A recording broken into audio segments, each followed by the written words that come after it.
ನಮಸ್ಕಾರ ಎಲ್ಲ ನನ್ನ ಪ್ರೀತಿಯ ಕನ್ನಡ ಜನತೆಗೆ ನಮಸ್ಕರಿಸುತ್ತಾ ಇವತ್ತು ನಾವು ಯಾವ ಸಂಚಿಕೆ ಬಗ್ಗೆ ನೋಡ್ತಾ ಇದೀವಿ ಅಂದ್ರೆ ನಮ್ಮ ಮನೆ ದೇವರನ್ನ ಅಥವಾ ನಮ್ಮ ಕುಲ ದೇವತೆ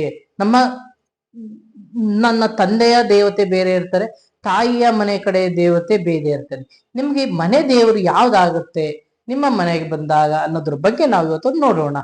ಅದಕ್ಕಿಂತ ಮೊದಲು ನನ್ನ ಕುಲದೇವತೆಯಾದಂತಹ ಲಕ್ಷ್ಮೀ ರಂಗನಾಥ ಸ್ವಾಮಿ, ಗವಿ ರಂಗನಾಥ ಸ್ವಾಮಿ, ಗುಂಡಪ್ಪ ಸ್ವಾಮಿಯಲ್ಲಿ ಪಾದಾರವಿಂದಗಳಲ್ಲಿ ನಮಸ್ಕರಿಸುತ್ತಾ ನಾವು ಇವತ್ತು ಈ ಸಂಚಿಕೆಯಲ್ಲಿ ನಿಮಗೆ ವಿಶೇಷವಾಗಿ ನಿಮ್ಗೆಲ್ಲರೂ ಗೊತ್ತಿರುತ್ತೆ ನಮ್ಮ ಮನೆ ದೇವರು. ಕೆಲವೊಬ್ಬರಿಗೆ ಹೆಣ್ಣು ದೇವರು ಯಾವುದು ಅಂತಾನೆ ಗೊತ್ತಿಲ್ಲ. ಕೆಲವರು ಏನ್ ಮಾಡ್ತೀವಿ, ಇವತ್ತು ಒಂದು ನನ್ನ ಒಂದು ಎಕ್ಸ್ಪೀರಿಯನ್ಸ್ ಅಲ್ಲಿ ಒಂದು 2,000-3,000 ಜನ ನೋಡಿದೀನಿ. ಇವತ್ತು ಎಷ್ಟೋ ಜನಕ್ಕೆ ಹೆಣ್ಣು ದೇವರು ಯಾವ್ದು ಅನ್ನೋದೇ ಗೊತ್ತಿಲ್ಲ. ಕೆಲವೊಬ್ರು ವೀರಭದ್ರನ್ ಪೂಜಿಸ್ತಾರೆ, ಕೆಲವೊಬ್ರು ಕಾಲಭೈರವೇಶ್ವರನ್ ಹೆಣ್ಣು ದೇವ್ರು ಯಾವ್ದಪ್ಪ ಅಂತ ಲಕ್ಷ್ಮೀ ದೇವಿ ಅಂತಾರೆ. ಇಲ್ಲಿ ಎಲ್ಲಿಂದ ಎಲ್ಲಿಗೆ ಸಂಬಂಧ ಇಟ್ರು ನೋಡಿ. ಇಲ್ಲಿ ಕೆಲವೊಬ್ರು ಇಲ್ಲೇ ನಮ್ಮ ನಮ್ಮ ನಮ್ಮ ಸುತ್ತಮುತ್ತಲಿನಲ್ಲೇ ಇರತಕ್ಕಂತ ಸುಮಾರು ಈಶ್ವರನ ಆರಾಧಕರು ಲಕ್ಷ್ಮೀ ದೇವಿ ಎಣ್ಣೆ ದೇವರು ಅಂತ ಹೇಳ್ತಾರೆ. ಈಗ ನಮ್ಮ ಗೌಡ್ರುಗಳು ಇರ್ಬೋದು, ದಾಸಗೌಡ್ರು ಇರ್ಬೋದು, ಎಂ ಗೌಡ್ರು ಇರ್ಬೋದು, ನಮ್ಮಲ್ಲೇ ತುಂಬಾ ಜನ ಅವರಲ್ಲೇ ಡಿಫ್ರೆನ್ಶಿಯೇಷನ್ ಇದೆ, ತುಂಬಾ ಡೌಟ್ಸ್ ಗಳಿದೆ ಅವರಲ್ಲಿ. ಅವರು ತಪ್ಪು ಅಂತ ಹೇಳ್ತಾ ಇಲ್ಲ, ಹಿಂದಿನಿಂದ ಮಾಡ್ಕೊಂಡು ಬಂದಂತ ರೀತಿಯ ಮೇಲೆ ಇವರು ಪೂಜೆ ಮಾಡ್ಕೊಂಡು ಹೋಗ್ತಾ ಇದ್ದಾರೆ ಹೊರತು ಇವ್ರಿಗೆ ಇನ್ನೂ ಸ್ಟಿಲ್ ಇವ್ರಿಗೆ ನಮ್ಮ ಹೆಣ್ಣು ದೇವತೆ ಯಾವುದು ನಮ್ದು ಅನ್ನೋದು ಗೊತ್ತಿಲ್ಲ. ಇಲ್ಲಿ ಏನಾಗಿದೆ, ಎಷ್ಟೋ ಜನ ಕಾಲಭೈರವೇಶ್ವರ ಅಂತಾರೆ, ಮತ್ತೆ ಇನ್ನು ಅದೇ ತರ ಸುಮಾರು ಈಶ್ವರನ ದೇವರುಗಳನ್ನ ಹೇಳ್ತಾರೆ. ಹೆಣ್ಣು ದೇವರು ಯಾವ್ದಪ್ಪ, ಮಳಲಿ ಅಮ್ಮ ಲಕ್ಷ್ಮೀ ದೇವಿ ಅಂತಾರೆ, ಇಲ್ಲಾಂದ್ರೆ ಲಕ್ಷ್ಮೀ ದೇವಿ ಅಂತ ಹೇಳ್ತಾರೆ. ಈಗ ಯಾವ್ದಾದ್ರು ತಗೊಳ್ಳಿ, ಎಲ್ಲಿ ಈಶ್ವರಗೂ ಲಕ್ಷ್ಮಿ ಎಲ್ಲಿಂದ ಎಲ್ಲಿಗೆ ಸಂಬಂಧ ಬಂತು?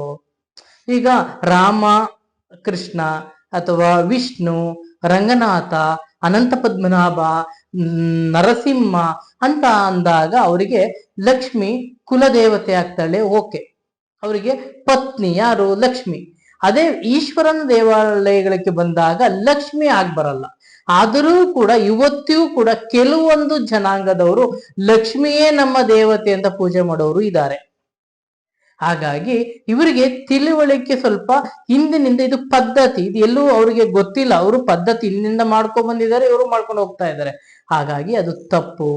ಕೆಲವೊಂದು ವಿಚಾರಗಳನ್ನ ನೀವು ಅರಿತುಕೊಂಡು ನಿಮ್ಮ ಹತ್ತಿರದಲ್ಲಿರ್ತಕ್ಕಂಥ ಯಾರಾದರೂ ನಿಮ್ಮ ಒಳ್ಳೆ ಪ್ರೊಫೆಷನಲ್ ಜ್ಯೋತಿಷಿಗಳ ಹತ್ರ ಹೋಗಿ ನೀವು ನಿಮ್ಮ ಜಾತಕವನ್ನ ತೋರಿಸಿ, ಇಲ್ಲ ಅಂದ್ರೆ ನೀವೇನ್ ಮಾಡಿ, ತಾಂಬೂಲ ಶಾಸ್ತ್ರವನ್ನ ತೋರಿಸಿ. ಆಗ ನಿಮ್ಮ ಕುಲದೇವತೆ ಯಾರು, ಗ್ರಾಮ ದೇವತೆ ಯಾರು, ನಿಮ್ಮ ಮನೆ ದೇವರು ಯಾವುದು ಅನ್ನೋದು ಗೊತ್ತಾಗತ್ತೆ. ಸುಮ್ಮನೆ ಪೂಜೆ ಮಾಡ್ಕೊಂಡು ಹೋಗ್ತಾ ಇದ್ದಾರೆ ಅಂತ ದಯವಿಟ್ಟು ಪೂಜೆಯನ್ನ ಹಾಗೆ ಮಾಡ್ಕೊಂಡು ಹೋಗೋದು ತಪ್ಪಾಗತ್ತೆ. ಅದು ನಿಮ್ಗೆ ಯಾವುದೇ ಯಶಸ್ಸನ್ನ ತಂದು ಕೊಡಲ್ಲ ಅಲ್ಲಿ. ಯಾಕೆ ಅಂದ್ರೆ ನಿಮ್ಮ ಕುಲದೇವತೆನೇ ನಿಮ್ಮ ತಲೆಯನ್ನು ಕಾಯುವವಳು, ನಿಮ್ಮ ತಲೆಯನ್ನು ಕಾಯುವವನು. ಫಾರ್ ಎಕ್ಸಾಂಪಲ್, ನಿಮಗೆ ವಿಷ್ಣು ಆಗಿದ್ದರೆ ವಿಷ್ಣುವಿನ ಆರಾಧನೆ ಮಾಡ್ಕೊಳ್ಳಿ. ನಿಮಗೆ ಶಿವ ನಿಮ್ಮ ಮನೆ ದೇವರಾಗಿದೆ, ಶಿವನ ಆರಾಧನೆ ಮಾಡ್ಕೊಳ್ಳಿ. ಲಕ್ಷ್ಮಿ ವಿಷ್ಣುವಿನ ಪತ್ನಿ ಲಕ್ಷ್ಮಿ ಆಗಿರೋದು ಲಕ್ಷ್ಮಿನ ಆರಾಧನೆ ಮಾಡ್ಕೊಳ್ಳಿ. ಶಿವನ್ನ ಮಾಡೋರು ಪಾರ್ವತಿನ ಆರಾಧನೆ ಮಾಡ್ಕೊಳ್ಳಿ. ಕಾಳಿಕಾಂಬ ಇವರೆಲ್ಲ ಸರಸ್ವತಿಗೆ ಈ ಗಂಗೆ, ಗಣೇಶ ಇವರೆಲ್ಲ ಒಂದು ಸಂಸ್ಕೃತಿಯಲ್ಲಿ ಬರ್ತಾರೆ. ಅವರ ಒಂದು ನಮಗೆ ಅವ್ರದ ಈಗ ಶಿವನ ಒಂದು ಪೂಜೆಯನ್ನು ಮಾಡುವವರು, ಇಲ್ಲಿ ಅವರು ಲಕ್ಷ್ಮಿಯನ್ನ ಪೂಜೆ ಮಾಡುವುದರಿಂದ ಅವ್ರಿಗೆ ಅಷ್ಟೊಂದು ಉತ್ತಮವಾದ ಫಲಗಳು ಲಭಿಸುವುದಿಲ್ಲ ಎನ್ನುವುದಷ್ಟೇ ನನ್ನ ಇಲ್ಲಿ ತಾರ್ಕಿಕವಾದಂತ ಒಂದು ಅಂಶ. ಬೇರೆ ನಿಮ್ಮನ್ನ ಕನ್ಫ್ಯೂಸ್ ಮಾಡೋ ಉದ್ದೇಶ ಆಗಲಿ, ನಿಮಗೆ ಬೇಜಾರ್ ಮಾಡೋ ಉದ್ದೇಶ ಆಗಲಿ, ಅಯ್ಯೋ ಲಕ್ಷ್ಮಿ ಪೂಜೆ ಮಾಡ್ಬಿಟ್ವಲ್ಲಪ್ಪ ಇಷ್ಟು ದಿನ ಇವ್ರಿಂಗ್ ಅಂದ್ರಲ್ಲಪ್ಪ ಅಂತ ಏನು ಬೇಜಾರ್ ಮಾಡ್ಕೋಬೇಡಿ. ದಯಮಾಡಿ ಇದನ್ನ ನಿಮ್ಗೇನು ತಿಳಿಸ್ಕೊಡ್ತಾ ಇದ್ರೆ, ನೀವು ಮನೆ ದೇವರಿಗೆ ಹೋದಾಗ, ನೀವು ಯಾವಾಗ್ಲೇ ನಿಮ್ಮ ಮನೆ ದೇವರಿಗೆ ಹೋದಾಗ್ಲೂ ಕೂಡ ಅರ್ಚಕರಿಗೆ ಹೇಳಿ, ನಿಮ್ಮ ಮನೆ ದೇವರಿಗೆ ಫಸ್ಟ್ ಹೋಗ್ಬೇಕಾದ್ರೆ ಕಾಲ್ನ ತೊಳೆದು, ಸುಮ್ನೆ ಎಲ್ಲಿಂದ ಕಾರಿಂದ ಇಳ್ಬಿಟ್ಟು ಓಡ್ಬಿಡಿ ದೇವಸ್ಥಾನದೊಳಗಡೆ. ಕಾರಿಂದ ಇಳಿದ ತಕ್ಷಣ, ನಮ್ಮ ಬಸ್ಸಿಂದ ಇಳಿತಿರೋ, ಬೈಕಲ್ಲಿ ಇಳಿತಿರೋ, ಎಲ್ಲಿ ಇಳಿತಿರೋ ಗೊತ್ತಿಲ್ಲ, ನೀವು ಕಾಲನ್ನು ಸ್ವಚ್ಛವಾಗಿ ತೊಳ್ಕೊಂಡು ಶುಭ್ರವಾಗಿ, ಯಾವತ್ತೂ ಸುಮ್ನೆ ಇಲ್ಲೋ ಹೋಗ್ತಾ ಇದ್ದೆ ಅಂದವೇ ದೇವಸ್ಥಾನ ಸಿಕ್ಬಿಡ್ತದ ಬಾ ಹೋಗ್ ಬಂದ್ಬಿಡೋಣ, ತಪ್ಪು. ಯಾವತ್ತು ಸ್ನಾನ ಮಾಡಿ ಶುಭ್ರವಾಗಿ ಆ ದೇವಸ್ಥಾನಕ್ಕೆ ಹೋಗ್ಬೇಕಾದ್ರೆ ಅದರದೇ ಆದ ಒಂದು ರೀತಿ ನೀತಿಗಳಿರುತ್ತದೆ. ಹೋಗಿ ನೀವು ನೀರನ್ನ ಕಾಲಕ್ಕೆ ಹಾಕಿ ನಿಮ್ಮ ಒಂದು ಬಗಸೆಯಲ್ಲಿ ಒಂದು ನೀರನ್ನು ತೆಗೆದು ಚುಮ್ಸ್ಕೊಳ್ಳಿ ತಲೆ ಮೇಲೆ. ಆಗ ನಿಮ್ಗೆ ಶುಭ್ರತೆ ಬರುತ್ತದೆ ಅಲ್ಲಿ. ತುಳಸಿ ಇದ್ರೆ ತುಳಸಿ ಒಂದ್ ಎರಡಲ್ಲೇ ತಗೊಂಡು ತಲೆ ಮೇಲೆ ತೋರಿಸ್ಕೊಂಡು ನಂತರ ನೀವು ದೇವಾಲಯಕ್ಕೆ ಒಂದು ನಿಮ್ಮ ಪಾದಾರ್ಪಣೆಯನ್ನು ಮಾಡೋದು ತುಂಬಾ ಉತ್ತಮ. ಹಾಗಾಗಿ ನೀವು ಅದನ್ನ ಮಾಡಿದ ನಂತರ ನೀವು ಹೋಗಿ ದೇವಾಲಯದಲ್ಲಿ ನಿಂತು ನಿಮ್ಮ ಕಷ್ಟ ಸುಖಗಳನ್ನ ಫಸ್ಟ್ ದೇವರ ಮುಂದೆ ಹೇಳ್ಕೊಳ್ಳಿ. ಅರ್ಚಕರ ಮುಂದೆ ಆಗ್ಲಿ ಮತ್ತೊಬ್ಬರ ಮುಂದೆ ಆಗ್ಲಿ ಹೇಳಿದ್ರೆ ನಿಮ್ಗೆ ಸೊಲ್ಯೂಷನ್ ಸಿಗೋದಿಲ್ಲ. ದೇವರು ನಿಮ್ಮ ಕಾಯೋನೆ ಅವರು ದೇವ್ರ ಹತ್ರ ಡೈರೆಕ್ಟ್ ಆಗಿ ನೀವು ಸ್ಪಂದನೆಯನ್ನ ಕೊಡಿ. ನಿಮ್ಮ ಕಷ್ಟವನ್ನ ದೇವ್ರ ಹತ್ರ ಹೇಳಿ ಡೈರೆಕ್ಟ್ ಆಗಿ. ಪೂಜೆ ಮಾಡೋದಿಕ್ಕೆ, ಅರ್ಚನೆ ಮಾಡೋದಿಕ್ಕೆ, ನಿಮಗೆ ಮಂಗಳಾರತಿ ಕೊಡೋದಿಕ್ಕೆ, ತೀರ್ಥ ಕೊಡೋದಿಕ್ಕೆ ಕಮ್ಯುನಿಕೇಟರ್ ಅರ್ಚಕರು ಅಂದ್ರೇನು? ಅರ್ಚಕರು ಮೀನ್ಸ್ ಕಮ್ಯುನಿಕೇಟರ್ ಅಷ್ಟೇ. ನಿಮಗೆ ಅಲ್ಲಿಗೆ ತಂದು ಕೊಡ್ತಾರೆ, ಇದ್ ಮಾಡ್ತಾರೆ. ಆದರೆ ನಿಮ್ಮ ಕಷ್ಟ ಸುಖವನ್ನು ನೀವು ಡೈರೆಕ್ಟ್ ಆಗಿ ನಿಮ್ಮ ದೇವರ ಬಳಿ ಹೇಳಿ. ಅರ್ಚಕರ ಬಳಿ ನೋಡಿ ಸಣ್ಣ ಇದೆ ಗುರುಗಳೇ, ಅರ್ಚಕರಿಗೆ ಪ್ರಯೋಜನವಿಲ್ಲ. ನೀವು ನಿಮ್ಗೆ ಏನಿದೆ ನೋವು, ನಿನ್ ಮಗನ ಕಷ್ಟನಾ, ತಾಯಿ ಕಷ್ಟನಾ, ಹೆಂಡತಿ ಕಷ್ಟನಾ, ಗಂಡನ ಕಷ್ಟನಾ, ಮಕ್ಳ ಕಷ್ಟನಾ, ನೀವು ದೇವ್ರ ಹತ್ರ ಅದನ್ನ ಬೇಡ್ಕೊಳ್ಳಿ. ನನ್ಗೆ ಈ ತರ ಇದೆಯಪ್ಪ, ನನ್ಗೆ ಈ ತರ ಮಾಡಪ್ಪ, ನನ್ಗೆ ಈ ತರ ಒಳ್ಳೇದ್ ಮಾಡಪ್ಪ, ನನ್ಗೇನೋ ಕಷ್ಟ ಇದೆ ಕಣಪ್ಪ. ನೀವು ದೇವ್ರ ಹತ್ರ ಅಳುವನ್ನ ನೀವು ಡೈರೆಕ್ಟ್ ಆಗಿ ದೇವರ ಮುಂದೆ ಹೇಳ್ಕೊಳ್ಳಿ. ದೇವರ ಮುಂದೆ ಡೈರೆಕ್ಟ್ ಆಗಿ ಕೂರಬೇಡಿ.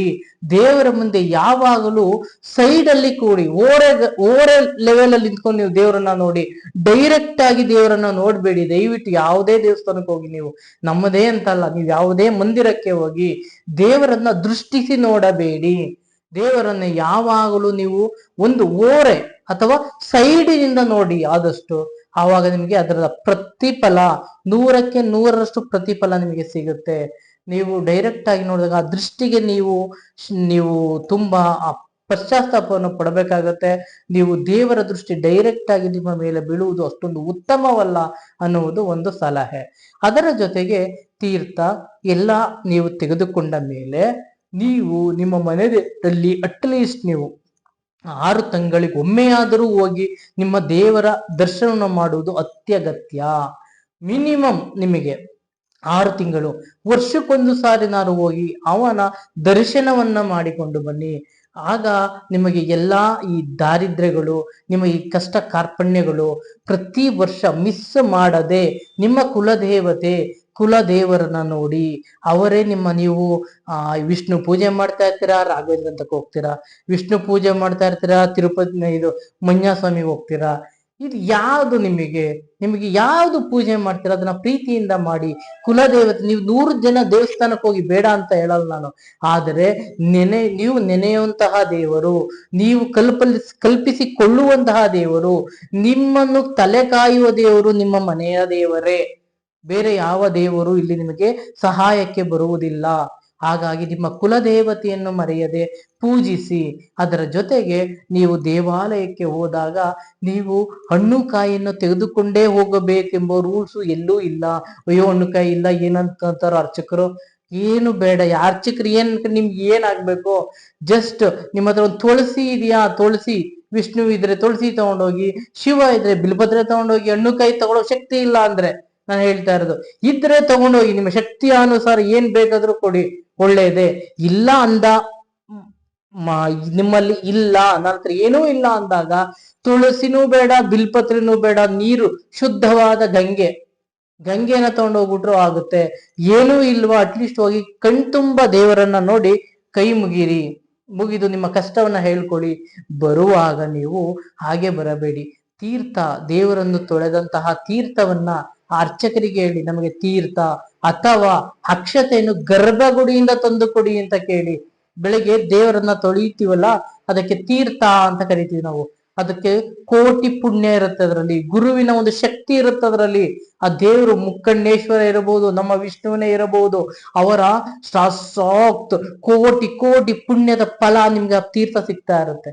ಅದನ್ನ ದಯಮಾಡಿ ನಿಮ್ಮ ಮನೆಗೆ ತಂದು ನಿಮ್ಮ ಮನೆಯ ಸುತ್ತ ಇರಬಹುದು ಅಥವಾ ನಿಮ್ಮ ಮನೆಯ ಯಾವುದಾದರೂ ಒಂದು ಮೂಲೆಯಲ್ಲಿ ಅಥವಾ ನಿಮ್ಮ ದ್ವಾರ ಬಾಗಿಲಿನಲ್ಲಿ ಅದನ್ನ ಇಡಿ.